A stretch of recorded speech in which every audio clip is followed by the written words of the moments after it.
Welcome to another episode of Chilling with Dr. Chellam. I'm your host, Dr. Nisha Chellam. Today I'm going to go over the 3 simple steps you can take right away in order to start your health journey. One of the biggest stumbling blocks that I hear about starting a health journey is that feeling of overwhelm. Where do you begin? So here are 3 simple steps that are not only easy to get started, but might actually save you some money. And as always, before I get into the topic, make sure you hit that subscribe button, look for the bell icon, and then give us a thumbs up, share this video with anyone whom you believe will benefit from it. So let's get started with what are the simple steps you can do to change your health trajectory. A lot of health issues actually begin with metabolic abnormalities, and metabolic abnormalities begin with a change in your body shape and as well as your weight sometimes. Some people never gain weight, but they feel a little swollen. And I'm going to go over the 3 things that you can do to reduce that feeling. And let's get started with step number 1, how you chew your food. Why do we actually have teeth? Teeth is given because we are expected, or it is anticipated, for us to get our nutrition, we're going to have to chew our food. The mouth is a good place for us to begin our digestive processes because not only is the saliva just spit to keep it moist, but it does have enzymes which will mix with your food as you chew and break it down. How many of us, if you actually take note, at least after listening to this, look at how many times you actually chew. When I first got this information, I realized I was chewing probably 4 or 5 times and I would swallow the food. And the softer the food, the less chewing I did. For instance, nuts, I spent a little more time chewing, but I was still eating quite fast. Sometimes I would get choked. So what is the right amount of chewing? Why do we need to chew, and how does this impact our metabolic health? What does chewing actually do besides helping us digest food? It affects our hormones. Remember, when you chew, the first thing that happens is the signals go down your gastrointestinal tract to the pancreas that produces insulin and says, food is coming down, make sure you have enough insulin to tackle the blood glucose that's going to come out of this food. So as you're consuming the food, the first hormone that the intestine produces in order to inform the pancreas that the food is coming down is called GLP-1. The lack of GLP-1 is one of the hallmarks of people with type 2 diabetes when they cannot control their blood sugars either very early in the morning or soon after a meal. So GLP-1 is a very important hormone produced by the cells in the small intestine that helps you control your blood sugars. It also helps you control your hunger. In fact, when you chew food, it is found that you feel full faster, you tend to eat less frequently, you tend to snack less frequently, and there's less increase in glucose, therefore insulin. Now, what is very interesting about the chewing part is the consistency of the food too. When they studied chewing with nuts as opposed to softer foods, they found a huge difference. When you chew nuts, you tend to have a better response, like harder to chew foods. Now, that doesn't mean candy, but harder to chew foods does tend to improve your hormonal balance and help you not only digest the food, but also to some degree, it reduces the self-reported hunger. Now, what happens with soft foods and smoothies, which most of us seem to like to have? The triglycerides go up, insulin goes up, glucose goes up. So is that a good thing or a bad thing? They find that people who eat softer meals, even though they might be eating smaller consistency because it's well digested, they tend to not feel too hungry later. So there's a balance between chewing as well as eating softer foods, but I tend to go more towards chewing because the more time you spend chewing and eating the food, you tend to stay full longer than when you're just consuming something that's quick to drink, that's liquid, or does not have too much of an effort in terms of chewing. Remember, it's not simply about the calories in, but there's a lot of reactions and hormonal changes that happen with every food that we eat, every time we eat. So what else happens when you chew? When you chew about 40 times, you're reducing your intake of calories by about 12%. And that is a significant change for a lot of people who are looking for that little change. Now, in my own personal practice is when people begin to chew, they tend to find they're not as hungry. Number one, they tend to feel full much faster than when they don't chew at all. So how do you resolve this issue of chewing?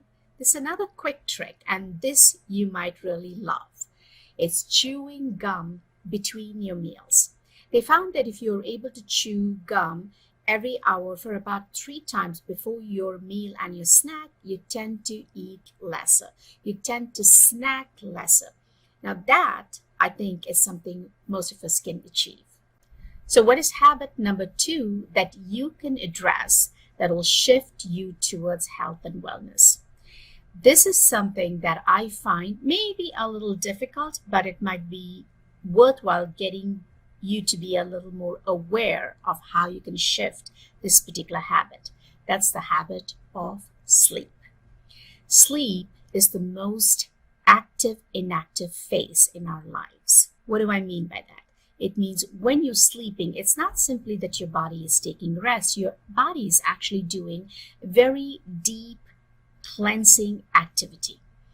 It removes its vacuum cleaner, which is called the lysosomes, which will take out all the inflammatory, the dead cells, replace all the nutrients. So it's a very powerful state. And when you don't have enough of it, it affects not only your metabolism and your well-being, but also your long-term health. Studies on sleep has shown that it's affected by your race, by the sex or gender, by the marital status, by working too many hours. Now, if you are male, if you're African American, or if you're unmarried and you work multiple jobs, the chances are you do not get effective sleep. And what do we mean by effective sleep? Effective sleep is having that stage of deep sleep, which is about 30 to 40 minutes in your entire sleep cycle of 6 to 7 hours. When you get that deep sleep, that is the time when you cannot wake someone up. That is the deep cleansing action of the body. That is the period that has to be most efficient. So if you struggle with that, we may have a problem with development of metabolic syndrome and hormonal abnormalities. What is lack of sleep do to your physiological state? Number one, it increases what is called as hedonic eating. In other words, you eat, the emotional eating that you tend to do, that is increased when your sleep is disrupted. Second, you tend to eat more calories. There's more of mindless eating that happens when you haven't rested your brain cells and the rest of the body well. Number 3 is because you don't have enough sleep, you tend to not have enough energy. So you cycle more food, not only gain more weight and reduce your energy, reduce your sleep, and eventually it leads to weight gain. Now, it also disrupts certain hormones. It increases your ghrelin, so you stay hungry constantly. It decreases your leptin. You don't feel full easily. Say that fast. Feel full. And it decreases your insulin sensitivity and increases your cortisol. So everything that promotes more blood glucose to hang around and more insulin to hang around, therefore more weight gain, is noted when your sleep is disrupted. There are some special circumstances where sleep can be very disruptive, and it's important to identify these circumstances. Number one is if you are already having an issue with weight and you might have a higher blood pressure, you always want to be checked for a condition called sleep apnea. That means you go to sleep, you have all the breathing mechanism. That means your chest is moving up and down, but air is not flowing inward. So you tend to snore really loud, and at some point it becomes really silent, and then you wake up or you toss and turn. It's not a full awakening, but it's a very disrupted sleep. Sleep apnea is something that can be diagnosed with some testing. There are home tests where you can get it done, but make sure you do not have sleep apnea. The second condition where I think sleep needs a little evaluation is when you have a lot of gastroesophageal reflux disease, or GERD, where you have the acid reflux. You cannot lay down, or you have to take a stomach acid reducing pill like the purple pill, like the Nexium or pantoprazole or omeprazole, because there is a lot of heartburn, especially when you go to sleep at night. In these two conditions, you know you may have an underlying problem with your sleep cycle. There are a couple other things that you should keep in mind. Do you tend to nap in the afternoon? Like a 20-minute nap might increase your energy, increase your brain performance, but if you tend to nap for an hour or two in the afternoon, the chances are your sleep gets disrupted at night. The other aspect is, of course, aging. As you get older, it is said that for every decade, you lose about 10 minutes of sleep at night. So by the time you're 60, you most likely lose about an hour of sleep at night. So is there actually a solution if you are struggling with sleep? Absolutely. There is always a solution, but you got to understand the problem. The problem with sleep is because the mind is constantly stimulated closer to bedtime. What are the things that we do to stimulate our mind without actually thinking about it? Number one is doing a lot of intense work. If you are a workaholic, if you are starting something very important, a project that you have to complete for the next day, and you are working late into the night, the chances are you're not going to find sleep. Number two, shift workers, people who take the night shift or work late in the evening, tend to have a disrupted sleep. Number three are people who tend to watch the nightly news. That is like watching a horror movie and then trying to ask the brain to shut off. What are the solutions that we have for these three categories?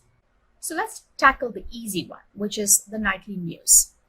What I would say is watching the nightly news can be very disruptive, and this is what I have seen during my practice as a physician. Most of my patients who watch the nightly news, especially if it's something that's very important for you, can be very disruptive.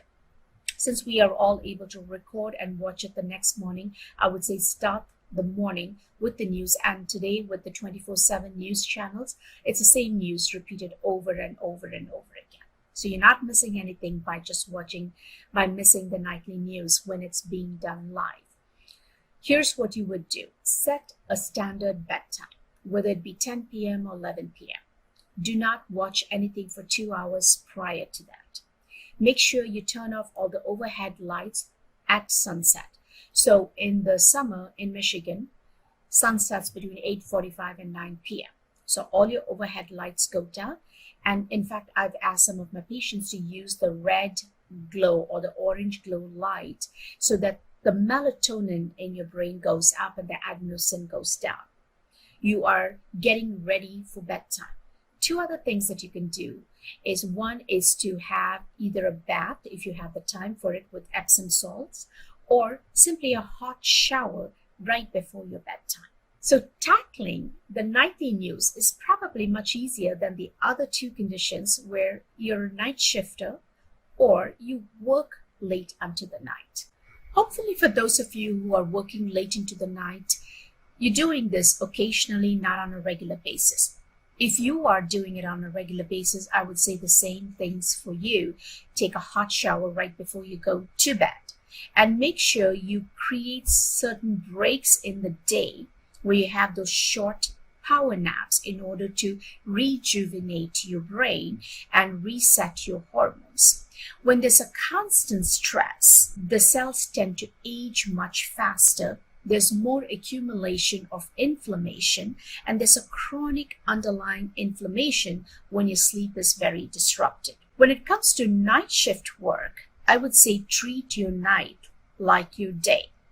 You only eat right before you go into the shift, and soon after you come out of the shift, have a good hot shower. Maybe you could have a teaspoon of almond butter and go to sleep to catch up on your sleep, and then wake up before you have your main meal of the day. Trying to come off the night shift, eat a heavy meal, and then go to sleep is very disruptive for the cells of the body, for your hormonal function, as well as for your brain function. And few other things that you can do if you are just unable to tackle all of these routines, bedtime routines, is to include physical activity. Going on a short run. We're not talking about marathons, but maybe just a 10-minute sprint or a sprint. I would say just a 100-meter sprint in a few minutes.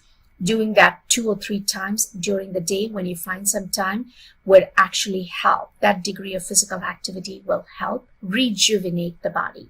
Number 2 is to look at your last meal of the day. Make it a low carb, high fat and protein meal.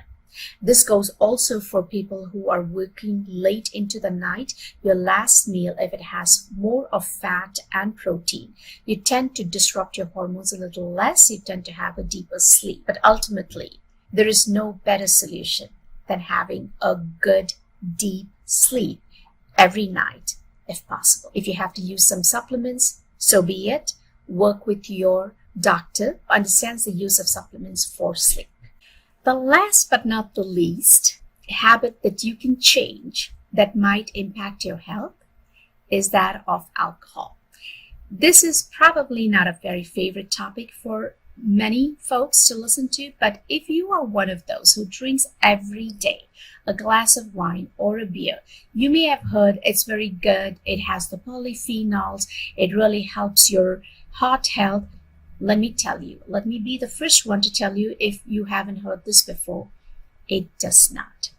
Overall, daily drinking of alcohol can, over the years, impact your metabolic well-being, your detox pathways, as well as your brain health. So if you're one of those who drinks on a regular basis, and if you're one of those who drinks and does not eat when you're drinking, we have a problem to solve. So the studies have been all over the place when it comes to alcohol. Some studies show drinking alcohol enhances weight loss. Others show it increases weight gain. And when you really delve into these studies, what they have shown is when you drink a small amount of alcohol, not very frequently, not regularly, but a couple of times a week, it does induce what is called thermogenesis. That means it does increase your metabolic rate. But when you're drinking moderately heavy on a regular basis, where more than 25% of the caloric intake is coming from alcohol, you're drinking half a bottle of wine or 2 glasses of wine and then eating very little because you're already full, the chances are you will begin to gain weight. In women, it disrupts your metabolism of your estrogen. You may not have the right kind of estrogen, particularly if you're in the reproductive age group. It might interrupt or disrupt your fertility. In men, 70% or higher was the incidence of obesity if they were moderate drinkers. If you're thin, the impact of alcohol on your weight is less. But if you're overweight or little on the obese side, the more you drink, the more weight you are going to gain. So alcohol is a little bit of a tricky subject. So if you're one of those who's used to drinking alcohol and you feel it actually induces sleep, once again, I would ask you to work with your primary care doctor to get on this medication called naltrexone, which will not make you feel bad, but will remove or decrease the desire to drink on a regular basis. And doing that for a period of 30 or 90 days might break that habit of drinking alcohol on a regular basis. So how does alcohol impact our metabolic health, and why is there so much confusion around alcohol? Alcohol tends to suppress our hunger. So maybe we tend to eat a little less, but it also suppresses the GLP-1. Remember the hormone that's produced by the intestine to stimulate insulin production? That goes down. It also decreases another enzyme or hormone called CCK, which helps with the digestion of fat.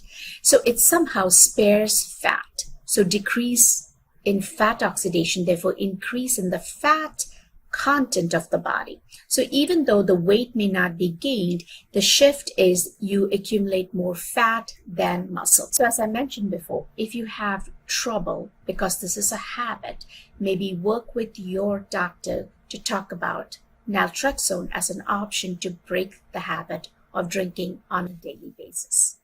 So to summarize today's video, we spoke about 3 things: chewing of the food, optimizing your deep sleep, and you can use something like the Fitbit or Oura Ring to measure your deep sleep. And the third one is to break that habit of drinking on a daily basis.